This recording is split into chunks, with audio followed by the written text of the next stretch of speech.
د کوم ولکانو جنکو چې دا کویدنې کړي یا نکاح کړي دا او یا نه کړي خدای ته وګوره پښتو کې وي د جولې ته وګورئ د یو بل سره خبرې مه کوئ د الله بندګانو نن هم د طلاقو مسله راغلې ده ښځې او خاوند یو بل لیدلی هم نه دی خبرې بس کویدنې شوي دي او وروره مولانا صاحب وایي طلاق مې ورکړی دی پرون دا بله ورځ هم مسله راغلې وه وایي مولانا صاحب دغه شان ښځې ته جګړه شوې ده او پلانې لکه مې واده هم کړی وایي نه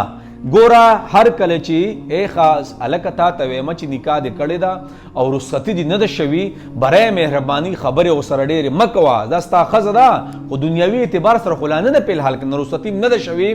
چې ښځه دې په کنټرول کې نه وي که نه ته پې حکمونه چلی یاد ساته یو بله ورځ تاسو څه خبره کړې 3 طلاق یې ول اډوانس کې ورکړي اډوانس کې لاسې لیدلي نه دي نور څه ولا تباه او برباد کړه خبرې وایي خو دا کار دې وکړو نو بس ته په ما را روان مستقبل کې 3 پیرې دا دای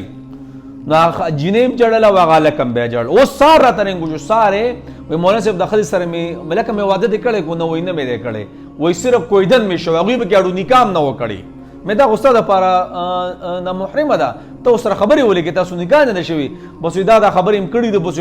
قرآن باندې لاس راتېښې د پلانې ډینګرې او بیا راته جړل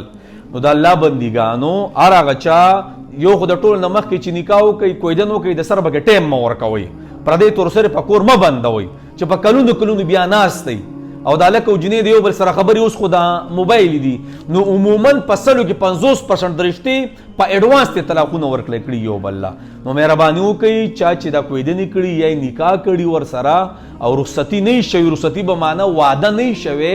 او ښځه د ګریپ کې نه راغلي او ښځې یې جینۍ چې خاوند د ګریپ کې نه راغلی نو برای مهرباني په موبایل یو بل زورونه مه ورکوئ تاسو لا یو بل لیدلی نه دی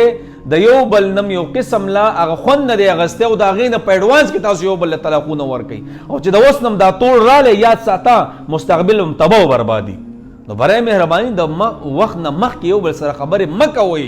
دقه د والله موږ ته بیا رنګونه دومره رنګونه راځي که نه دا زړه مې غواړي چې دا ټول تاسو ته وښیم خو بیا هم یو قسم له د پردي څیز دی نو برای مهرباني د واده نه مخکې دا خبرې مه کوئ